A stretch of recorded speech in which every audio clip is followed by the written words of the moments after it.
Hello and welcome to another episode of the Fastest Car Series. This week we're going to be tackling the 1990 Mercedes-Benz 190E Evolution 2. And dear God, is that a mouthful. This car was the Evo before the Mitsubishi Lancer Evo, but many people still forget about it because it's overshadowed by the M3.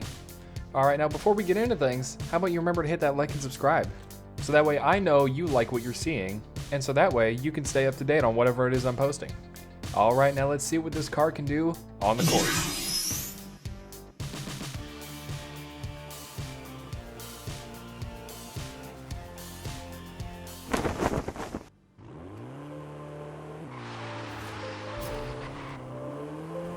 So, a bit about the Benz 190. First of all, it's not entirely Mercedes. The chassis was built by Mercedes, of course, but the engine was built by the legendary Cosworth, and the transmission was supplied by Getrag, who also supplied BMW with the transmission for the E30 M3, which is quite ironic considering that this car was a competitor for the E30.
Though the 190E was a competitor for the M3, this particular one was quite a different breed.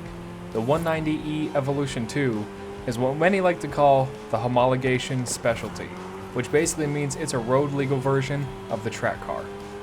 And this race version of the car was originally developed to be for rally, but Mercedes knew they couldn't compete with the Audi Quattro, so to the asphalt track, this car went.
Alright, stock runs are done, and now it's on to A800. Alright, the stock specs of this car: 235 horsepower, 181 foot-pounds of torque at 2,954 pounds. Upgraded at the top of A-Class, it brings it up to 341 horsepower, 262 foot-pounds of torque, and 2,641 pounds. Decent enough specs, but will it be enough to top the charts?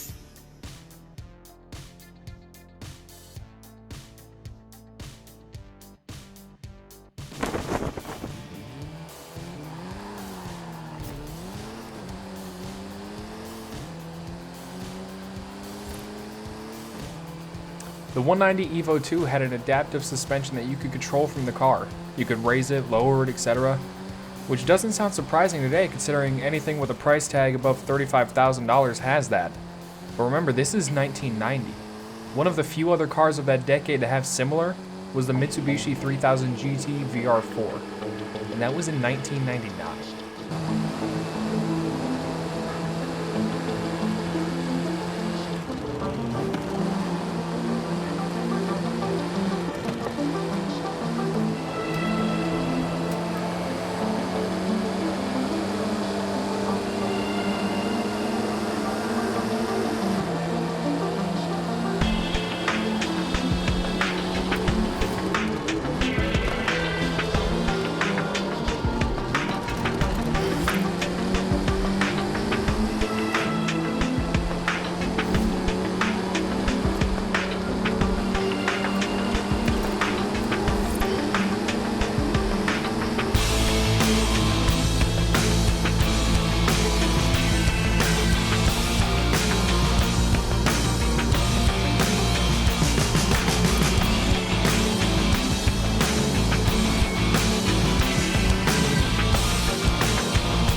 Alright, and the times are in.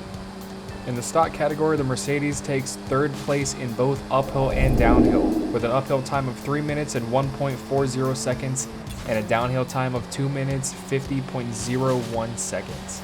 Now, I'm going to be honest with you, I didn't expect this car to perform that well, and it would appear that from factory, it was capable of taking out the E30 M3 that it was meant to in the first place.